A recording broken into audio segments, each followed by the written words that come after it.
నమస్తే welcome to Suman TV. నేను మీ విష్ణు. ప్రస్తుతంతో పాటు ఆప్షన్స్ ట్రేడర్ కార్తీక్ నాగడి ఉన్నారు. తనతో మాట్లాడదాం. హలో కార్తీక్. నమస్తే విష్ణు గారు, ఎలా ఉన్నారు? ఎస్ నమస్తే, ఎలా ఉన్నారు? చాలా బాగున్నాను సార్, మీరు? ఎస్ నేను బాగున్నాను.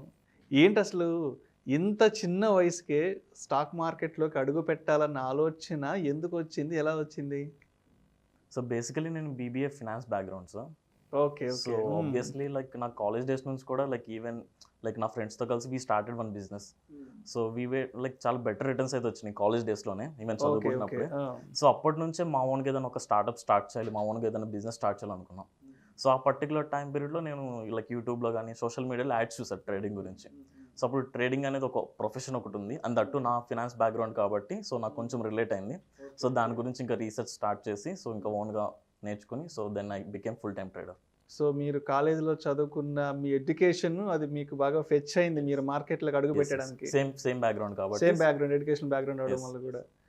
అయితే అంటే స్టాక్ మార్కెట్ అనగానే చాలా మందికి చాలా నెగిటివ్ ఇంప్రెషన్, చాలా నెగిటివ్ థాట్ ఉంటుంది.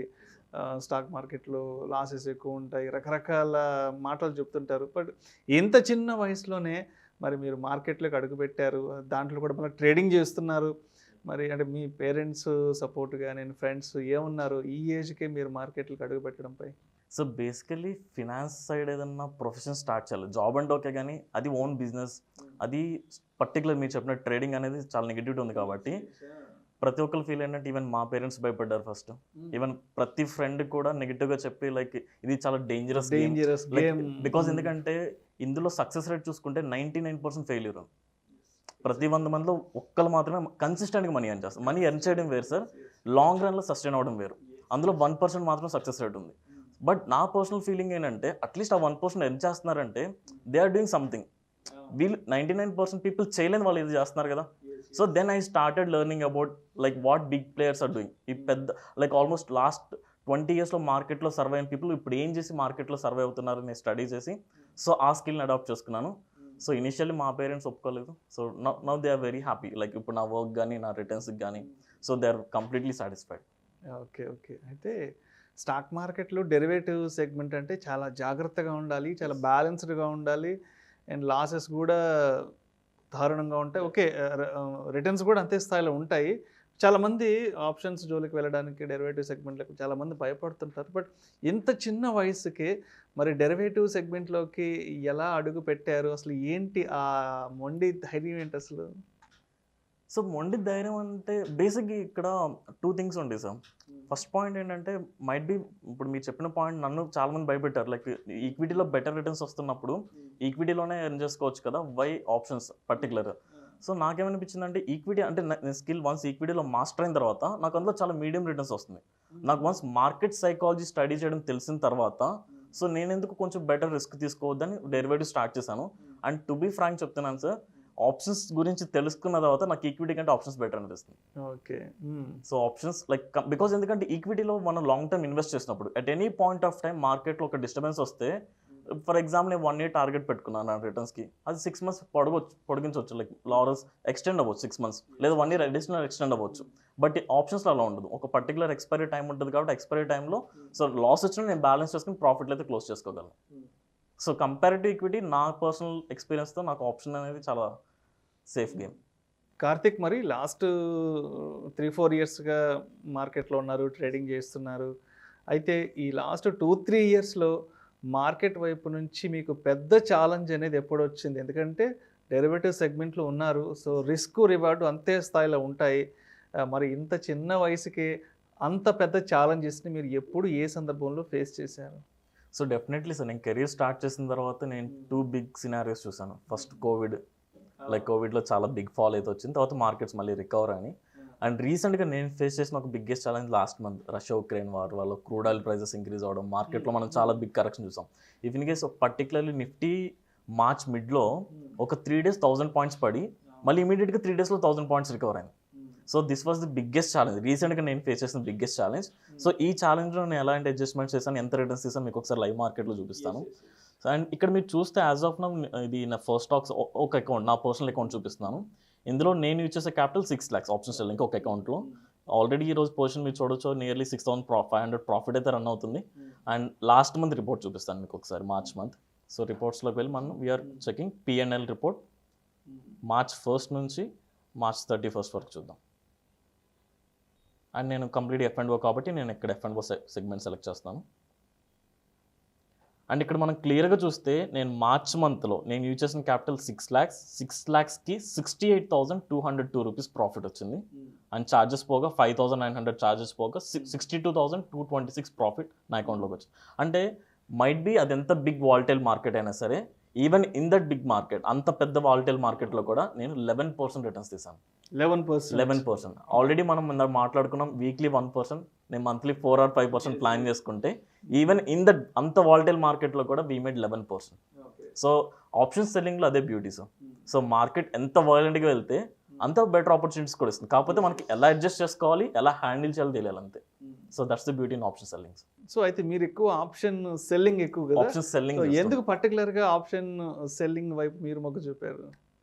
సో బేసికల్లీ ఆప్షన్ సెల్లింగ్ ఎందుకంటే మీకు ఫస్ట్ ఆఫ్ ఆల్ ఆప్షన్ సెల్లింగ్లో కూడా నేను ఏ సెగ్మెంట్లో ట్రేడ్ చేస్తాను చెప్తాను. ఓన్లీ నిఫ్టీలో ట్రేడ్ చేస్తాను. సో నిఫ్టీ అంటే మనందరికి తెలుసు, Nifty is the combination of multiple sectors. అంటే నిఫ్టీలో ఐటీ సెక్టార్ ఉంటుంది, banking sector, auto sector, FMCG అన్నీ ఉంటాయి. సో అలా కాకుండా స్టాక్స్ గురించి మాట్లాడుకుంటే, స్టాక్స్ అనేది లైక్ ఫర్ ఎగ్జాంపుల్ మేజర్గా ఆప్షన్ బయింగ్కి ఆప్షన్ సెల్లింగ్ ఒక డిఫరెన్స్ చెప్పి తర్వాత కంటిన్యూ చేస్తాను. ఆప్షన్ బయింగ్ ఎప్పుడు మనీ వస్తుందంటే మీరు సెలెక్ట్ చేసుకున్న అసెట్లో మొమెంటం ఉంటేనే మనీ వస్తుంది. అంటే మీరు సెలెక్ట్ చేసిన అసెట్ అనేది స్టాక్ అవ్వచ్చు, ఇండెక్స్ అవ్వచ్చు, అది ఒక ఫాస్ట్ మొమెంటంలో వెళ్తేనే మనకు మనీ ఎర్న్ చేయగలం. అలా కాకుండా ఆప్షన్ సెల్లింగ్ అనేది మీరు సెలెక్ట్ చేసిన అసెట్ అనేది మొమెంటం లేకపోయినా అక్కడక్కడే రేంజ్ బౌండ్లో స్లో అంటే వైలెంట్ మూవ్స్ అవ్వకపోయినా రేంజ్ బౌండ్లో వెళ్ళినా మనకి మనీ వస్తుంది. సో నేను సెలెక్ట్ చేసిన అసెట్ వచ్చేసరికి Nifty. So Nifty is a combination of multiple sectors కాబట్టి సో రెగ్యులర్గా అందులో వైలెంట్ మూవ్స్ రావు. సో ఒక రేంజ్ కామ్గా స్టడీగా వెళ్తుంది కాబట్టి సో ఆప్షన్ సెల్లింగ్ నాకు ఈజీగా ఉంటుంది. ఈవెన్ నేను ఆప్షన్ బయింగ్ కూడా చేస్తూ ఉంటాను అప్పుడప్పుడు, బట్ ఆప్షన్ బయింగ్ ఓన్లీ స్టాక్స్లో చేస్తాను. సో రాదర్ దెన్ ఇండెక్స్ కంటే స్టాక్స్లో ప్రిఫర్ చేస్తాను. ఓకే, అయితే మీకైతే ఆప్షన్ సెల్లింగ్ అనేది రిటర్న్స్ పరంగా, సేఫ్టీ పరంగా కంఫర్టబుల్గా ఉందంటున్నారు కదా, మరి ఆప్షన్ సెల్లింగ్ అనేది అందరూ చేయగలరు అంటారా? ఆప్షన్స్ సెల్లింగ్ చేయాలంటే ఎటువంటి మైండ్ సెట్ ఉన్న వాళ్ళు ఆప్షన్ సెల్లింగ్లోకి అడుగు పెట్టాలి? So first of all option selling mind set గురించి చెప్పాలంటే సార్, ఆప్షన్ సెల్లింగ్లో బేసిక్గా నేను అబ్జర్వ్ చేస్తుంది ఏంటంటే మనకందరికి తెలుసు ఎక్స్పైరీ ఉంటుంది. ఎవ్రీ థర్స్డే ఈ ఆప్షన్స్ ఎక్స్పైర్ అయిపోతాయి. సో ఆప్షన్ బయింగ్ అని మనం ఇంట్రాడే చేసి ఆ రోజు లేదా స్కాల్పింగ్ చేసి అప్పటికప్పుడు మనీ ఎర్న్ చేసి లేదా ఆ రోజు పొజిషన్ కట్ చేసుకోవచ్చు. బట్ ఆప్షన్ సెల్లింగ్ వన్స్ మనం ఎంటర్ అయిన తర్వాత 90% ఆల్మోస్ట్ నెక్స్ట్ ఎక్స్పైరీ వరకు ఆ పర్టికులర్ ఎక్స్పైరీ వరకు కానీ లేదా బిఫోర్ 1 day బిఫోర్ ఎక్స్పైరీ వరకు హోల్డ్ చేయాలి ఖచ్చితంగా. అంటే మీరు ఎంటర్ అయిన positions minimum 3 to 4 days hold చేయాలి. సో 3 to 4 days హోల్డ్ చేయాలంటే మినిమం మనకు ఆ పేషెన్స్ ఉండాలి ఫస్ట్ థింగ్. ఇది డెఫినెట్లీ అందరూ చేయొచ్చు, బట్ ఎవరికైతే పేషెన్స్ ఉంటుందో, ఎవరైతే ఒక 3-4 days మార్కెట్ని స్టడీ చేసి అబ్జర్వ్ చేయగలరో ఆ పేషెన్స్ ఉన్న వాళ్ళు ఖచ్చితంగా డెఫినెట్లీ ఆప్షన్ సెల్లింగ్ చేయొచ్చు. అలా కాకుండా ఇమీడియట్గా రిటర్న్స్ కావాలి, నేను ఎంటర్ అయిన వెంటనే నాకు మనీ కావాలనుకుంటే మాత్రం option selling that's not the game of option selling. So option selling అనేది you have to wait, at least minimum 3 to 4 days wait చేయాలి. మరి ఆప్షన్ సెల్లింగ్ చేయాలి అంటే ఎంత క్యాపిటల్ అనేది చేతిలో ఉండాలి అంటారు? అగైన్ ఇక్కడికి వచ్చేసరికి 2 situations ఉన్నాయి సార్. ఆప్షన్ సెల్లింగ్ మీరు ఇంట్రాడేక్ చేస్తున్నారా, పొజిషనల్ చేస్తున్నారా అని మ్యాటర్. ఇఫ్ ఇన్ కేస్ మీరు ఇంట్రాడేక్ చేస్తే మనం నేకెడ్ ఆప్షన్ సెల్లింగ్ అంటారు. నేకెడ్ ఆప్షన్స్ అంటే ఫర్ ఎగ్జాంపుల్ ఈరోజు నిఫ్టీ ప్రెసెంట్ వాల్యూ 17,700 ఉంది. ఇప్పుడు నేను 17,700 కాల్ ఆప్షన్ నేను సెల్ చేస్తే దాన్ని నేకెడ్ ఆప్షన్ అంటారు. అంటే నేను ఎలాంటి హెడ్జింగ్ చేయకుండా దాన్ని డైరెక్ట్గా సెల్ చేసేస్తున్నాను. అలా నేకెడ్ ఆప్షన్ సెల్ చేయాలంటే మనకి మినిమం 1 lakh క్యాపిటల్ ఉండాలి ఒక లాట్కి. ₹1,00,000 ఆప్షన్ సెల్లింగ్ ఎక్కువ మార్జిన్ ఉంటుంది. బికాజ్ ఎందుకంటే అక్కడ అంటే రిస్క్ ఫ్యాక్టర్ ఎక్కువ ఉంటుంది కంపేర్ టు ఆప్షన్ బయింగ్తో కంపేర్ చేస్తే రిస్క్ ఫ్యాక్టర్ ఎక్కువ ఉంటుంది కాబట్టి మనం ఎక్కువ మార్జిన్ పే చేయాల్సి వస్తుంది. సో ఆబ్వియస్లీ ఒక లాట్ మీరు సెల్ చేయాలంటే మినిమం మీకు 1 lakh నుంచి 1.3 lakh అవుతుంది. అలా కాబట్టి మీరు పొజిషనల్ ట్రేడింగ్ చేస్తే అంటే ఇంట్రాడే కాకుండా ఒక 2-3 days హోల్డ్ చేయాలనుకుంటే మీరు ఆ క్యాపిటల్ని తగ్గించుకోవడానికి మనం హెడ్జింగ్ చేస్తాం. హెడ్జింగ్ అనే లైక్ హెడ్జింగ్ అంటే ఏంటంటే ఇప్పుడు ఫర్ ఎగ్జాంపుల్ నేను 17,700 కాల్ ఆప్షన్ నేను సెల్ చేశాను అనుకుందాం. సో మనకి ఎక్స్పైరీ ఇప్పుడు కరెంట్ ఎక్స్పైరీ వచ్చేసరికి థర్స్డే ఉంటుంది. సో థర్స్డే లోపు కనుక మార్కెట్ 17,700 కిందే క్లోజ్ అయితే నాకు మ్యాక్సిమం ప్రాఫిట్ వచ్చేస్తుంది. But by any chance market నేను సెల్ చేసిన పాయింట్ 17,700 క్రాస్ చేస్తే నాకు మ్యాక్సిమం లాస్ రావడం స్టార్ట్ అవుతుంది. సో ఆ లాస్ని కాంపెన్సేట్ చేసుకోవడానికి అలాగే బికాజ్ మనం ఒక లాట్ కొంటే 1 lakh అవుతుంది కదా, ఆ మార్జిన్ తగ్గించుకోవడానికి నేను ఇక్కడ హెడ్జింగ్ చేస్తాను. హెడ్జింగ్ అంటే నేను ఏదైతే 17,700 కాల్ ఆప్షన్ సెల్ చేశానో దాంతోపాటు దానిపైన కొంచెం పైకి వెళ్ళి అంటే 17,800 కానీ 17,900 బై చేస్తాను. అంటే హెడ్జింగ్ అంటే మీకు సింపుల్గా చెప్పాలంటే ఎలా అంటే మనం ఏదైతే మెయిన్ అసెట్లో ఇన్వెస్ట్ చేస్తామో దానికి ఇన్సూరెన్స్ లాంటిది. ఇఫ్ ఇన్ కేస్ నేను ఎంటర్ అయిన మెయిన్ పొజిషన్ లాస్లోకి వెళ్తే నేను హెడ్జింగ్ చేస్తుంది నన్ను కాపాడుతుంది, అంటే లాస్ని మినిమైజ్ చేస్తుంది.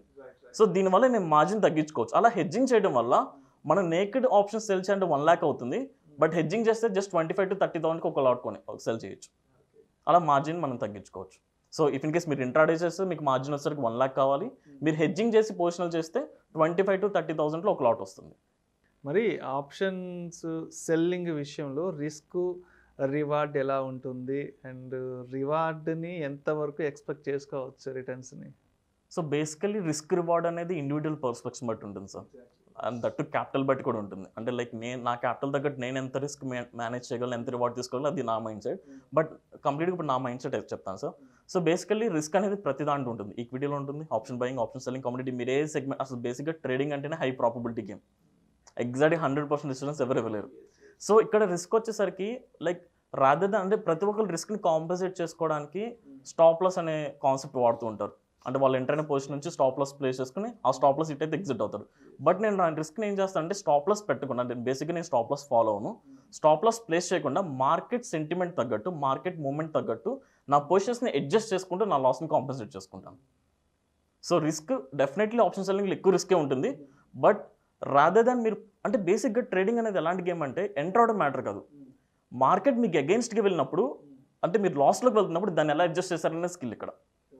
That is the biggest skill. Rather than entry and exit, in between మీరు ఎలా అడ్జస్ట్ చేస్తారు, ఎలా ఎగ్జిట్ అయ్యారు అనేది బిగ్గెస్ట్ గేమ్ ఇక్కడ మాత్రం. అంటే వెదర్ మనం లాంగ్ రన్లో సస్టైన్ అవుతామా లేదా ఇమీడియట్గా మార్కెట్ నుంచి బయటకు వచ్చేస్తామా అనేది ఈ స్కిల్లే డిసైడ్ అవుతుంది. అండ్ రివార్డ్ గురించి మాట్లాడాలంటే సార్, టు బీ ఫ్రాంక్, మనకి డిఫరెంట్ ఇన్వెస్ట్మెంట్ మెథడ్స్ ఉన్నాయి. లైక్ ఫిక్స్డ్ డిపాజిట్స్ ఉన్నాయి, మ్యూచువల్ ఫండ్స్ ఉన్నాయి, ఆర్ఎస్ బ్యాంక్లో ఇన్వెస్ట్ చేసుకోవచ్చు, లేదా రియల్ ఎస్టేట్ ఉంది. మీరు ఏ ఎసెట్ క్లాస్ అని మాట్లాడండి, ఫిక్స్డ్ డిపాజిట్లో మాక్సిమం మనకి ఇయర్లీ 7% రిటర్న్స్ వస్తుంది. ఎగ్జాక్ట్లీ. మ్యూచువల్ ఫండ్స్ కొంచెం సేఫ్గా వెళ్ళాలనుకుంటే మ్యూచువల్ ఫండ్స్లో 15 to 20%. దట్ ఈస్ అది ఇయర్లీ నేను చెప్తుంది. రియల్ ఎస్టేట్లో వస్తుంది కానీ అది పర్టికులర్ టైం పీరియడ్ చెప్పలేం, ఎప్పుడు బూమ్ అవుతుంది ఎప్పుడు పడుతుందో తెలియదు. సో ఇలా చూసుకుంటే మీ ఓవరాల్ ఇన్వెస్ట్మెంట్లో, మీ క్యాపిటల్లో ఇయర్లీ 20% మీరు రిటర్న్స్ తీసారంటే దట్ ఈస్ ద బిగ్గెస్ట్. 20% చాలా బిగ్. సో ఇప్పుడు మనకి ఆప్షన్స్ అనేది మనకి 4 weeks ఉంటుంది, ఎవ్రీ మంత్ 4 expiries ఉంటాయి. సో నేను ఎవ్రీ వీక్కి 1% టార్గెట్ పెట్టుకుంటా నా క్యాపిటల్లో. అంటే ఫర్ ఎగ్జాంపుల్ నా క్యాపిటల్ 10 lakhs అయితే ఎవ్రీ వీక్ నా రిటర్న్స్ 10,000 ప్లాన్ చేసుకుంటా. అలా 4 weeksకి నేను ప్లాన్ చేసుకుంటుంది 4%. ఆన్ అన్ యావరేజ్ నేను మంత్లీ 4 to 5% ప్లాన్ చేసుకుంటాను. అలా ఇయర్లీ చూసుకున్నా, లైక్ 4 to 5% ప్లాన్ చేసుకున్న yearly I can make 60%. In between ఒక 2 months మనకి అగెయిన్స్ట్గా వెళ్ళింది మార్కెట్. సో ఓవరాల్గా 40 to 50% రిటర్న్స్ నేనైతే ప్లాన్ చేస్తాను ఆప్షన్ సెల్లింగ్కి, and I'm making that. Right. It's కంప్లీట్గా నా క్యాపిటల్ తగ్గట్టు, నా మైండ్ సెట్ తగ్గట్టు నేనైతే. So monthly 4 to 5% is the safest returns or consistent returns. Karthik, అదేవిధంగా ఈ ఆప్షన్స్ సెల్లింగ్ చేసేటప్పుడు తప్పనిసరిగా ఎటువంటి పారామీటర్స్ని కన్సిడర్ చేయాల్సి వస్తుందంటారు? సో డెఫినెట్లీ మనం చాలా సింగిల్ పారామీటర్ కాదు సార్, చాలా పారామీటర్స్ అయితే కన్సిడర్ చేయాలి. సో బేసిక్గా నేను చేసేది ఆప్షన్ సెల్లింగ్ పొజిషనల్ ట్రేడింగ్ చేస్తాను. పొజిషనల్ ట్రేడింగ్ అంటే నేను మినిమం 3 to 4 days హోల్డ్ చేస్తాను ఆ పర్టికులర్ ట్రేడ్ని. సో 4 days హోల్డ్ చేయాలంటే ఫస్ట్ ఆఫ్ ఆల్ నేను చూసేది ఏంటంటే rather than support and resistance ఎక్కువ చూస్తారు, దానికంటే మేజర్ మార్కెట్ సెంటిమెంట్ ఏంటి తెలుసుకోవాలి. Because not only Indian markets మాత్రమే కాకుండా గ్లోబల్ మార్కెట్స్ కూడా చూసుకోవాలి. సో ఫర్ ఎగ్జాంపుల్ బేసిక్గా నేను లైవ్ మార్కెట్లో చేసే రీసెర్చ్ కంటే మార్కెట్ అయిపోయిన తర్వాత చేసే రీసెర్చ్ ఎక్కువ. మన మార్కెట్స్ క్లోజ్ అయిపోయిన తర్వాత ఈవినింగ్ అరౌండ్ 7 to 8కి యూఎస్ మార్కెట్స్ ఓపెన్ అవుతాయి. అవి ఎలా ఓపెన్ అయినాయి, అవి ఎలా ట్రేడ్ అవుతున్నాయి, నైట్ ఎస్జీ సింగపూర్ నిఫ్టీ ఎలా ట్రేడ్ అవుతుంది, అండ్ ఆఫ్టర్నూన్ లైవ్ మార్కెట్లో ఆఫ్టర్నూన్ లైక్ 12:30 నుంచి 1:30 యూరోపియన్ మార్కెట్స్ ఓపెన్ అవుతాయి. సో ఇలా కంప్లీట్గా అన్ని గ్లోబల్ పారామీటర్స్ అని కన్సిడర్ చేస్తాను. సో దాన్ని బట్టి నాకు ఓవర్వ్యూగా ఈ వీక్ మార్కెట్ సెంటిమెంట్ ఎలా ఉండబోతుందో ఒక బేసిక్ వ్యూ వస్తుంది. సో దాని తగ్గట్టు నేను ట్రేడ్ ప్లాన్ చేస్తాను. అండ్ దాంతోపాటు కొన్ని అడిషనల్గా మనం తీసుకోవాల్సిన పారామీటర్స్ ఏంటంటే ఏదైనా న్యూస్ బేస్ ఈవెంట్స్ ఉన్నాయా మనకి. ఫర్ ఎగ్జాంపుల్ ఈ వీక్లో ఏదన్నా, ఫర్ ఎగ్జాంపుల్ వెన్స్డే ఏదైనా ఈవెంట్ ఉంటే మనకు ముందే తెలిసిపోతుంది, పలానా రోజు ఆర్బీఐ ఒక పాలసీ అనౌన్స్ చేయబోతున్నారు, లేదా యూఎస్ ఇన్ఫ్లేషన్ డేటా వస్తుంది. సో ఈ డేటా కూడా మార్కెట్ని ఇంపాక్ట్ చేస్తుంది. అలా ఆ పర్టికులర్ వీక్లో ఏ డే ఏ ఈవెంట్ వస్తుందో కూడా ముందుగానే రాసి పెట్టుకుని, సో ఆ ఈవెంట్ ఎలా ఇంపాక్ట్ చేస్తుందని దాని తగ్గట్టు నా రిస్క్ మేనేజ్మెంట్ చేసుకుంటాను. So definitely not only single parameter అయితే మనం పొజిషనల్ ట్రేడింగ్ అసలు చేయకూడదు. అండ్ మోర్ ఓవర్ ఇందులో బేసిక్గా లాజిక్ ఏంటంటే if in case intraday trading చేస్తున్నప్పుడు మీకు బేసిక్ మార్కెట్ సెంటిమెంట్ తెలిస్తే చాలు. అదే పొజిషనల్ వెళ్తున్నప్పుడు ఇంకొక పర్టికులర్గా option chain analysis important. Option chain అనాలిసిస్లో మనకి వాల్యూమ్ అనేది ఒకటి ఉంటుంది, ఓపెన్ ఇంట్రెస్ట్ అని ఒకటి ఉంటుంది. ఈ ఓపెన్ ఇంట్రెస్ట్ చేంజ్ అవుతున్నప్పుడు మార్కెట్ డైరెక్షన్ ఎలా ఉంది అంటే దేర్ ఇస్ కొన్ని టర్మినాలజీస్ ఉంటాయి sir, like long building, long unwinding, short building, short covering. ఈ టర్మినాలజీస్ ఇవి ఎలా ఫంక్షన్ అవుతుందో తెలియకపోతే మాత్రం మీరు డెఫినెట్లీ మార్కెట్ సెంటిమెంట్ తెలియదు.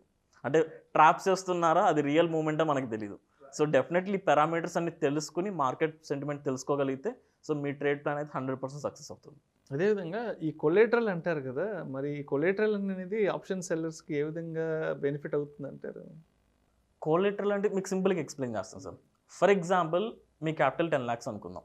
ఇప్పుడు నేను చెప్పినట్టే మీరు మంత్లీ 4 to 5% రిటర్న్స్ తీస్తున్నా, ఇయర్లీ సేవ్గా ఒక 40% తీసారు.